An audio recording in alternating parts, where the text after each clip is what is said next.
Thank you, and good afternoon, ladies and gentlemen. Permit me to stand on already established protocol. Mine is very simple. If you look in your program, you'll find a short address, but I decided this morning to tweak it a little bit. So I'll just read. I'm delighted to be here today at the inauguration of the Interministerial Committee on the Audit and Recovery of back here stamp duties and the launching of the FIRS adhesive stamps for the collection of stamp duties.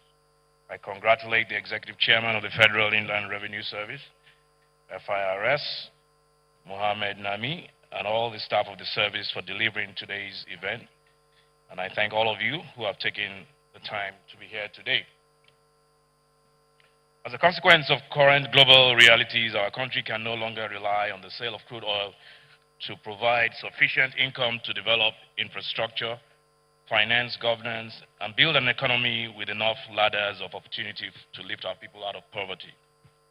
Effective administration of our nation's tax laws and regulations has therefore become exceedingly necessary to allow us to achieve the development ambitions we have for our country.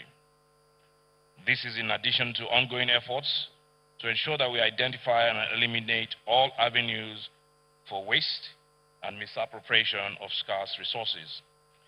I want to assure all Nigerians that the House of Representatives will continue to collaborate closely with the service to achieve its statutory mandates, as this is a good partnership that serves the best interests of our nation.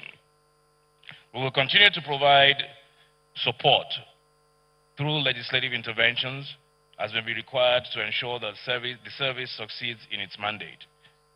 Let me use this opportunity to restate that the revenue generation of the Federal Inland Revenue Service exists side by side with your obligation to use the instruments of tax policy to promote investment, encourage private enterprise, and spur innovation.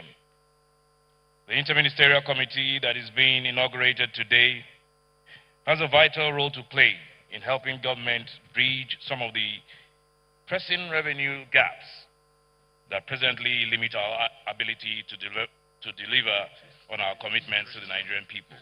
I am confident that you will carry out this responsibility with due diligence and fairness in the best interest of Nigeria. And on behalf of the House of Representatives, I wish you Godspeed.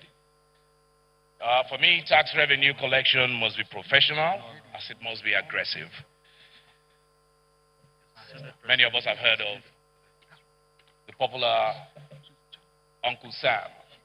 For those who are familiar with tax collection in the United States and advanced democracies, you know they say the fear of the taxman is the beginning of wisdom.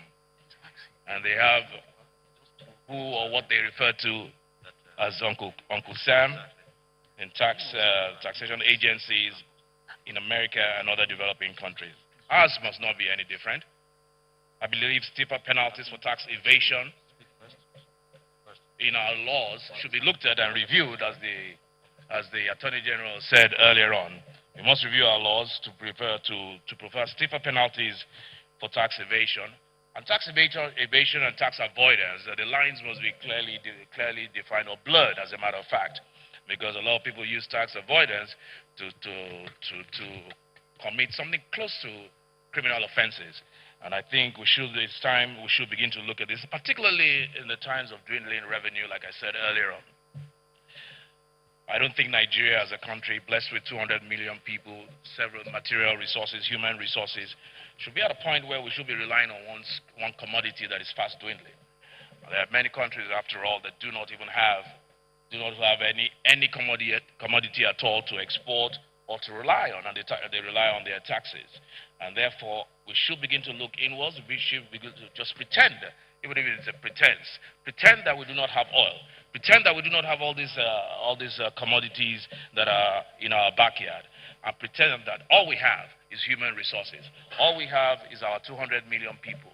You'll be amazed the kind of revenue that Nigeria Nigeria can generate just having adequate, efficient tax collection. When we talk about diversification, a lot of people believe diversification means just moving from oil to agriculture to mineral resources. No, taxation and the collection of same is part of the diversification. All diversification means is that we are basically looking at alternative sources of revenue. Finance is one major source of diversification. Thank you very much, and God bless you.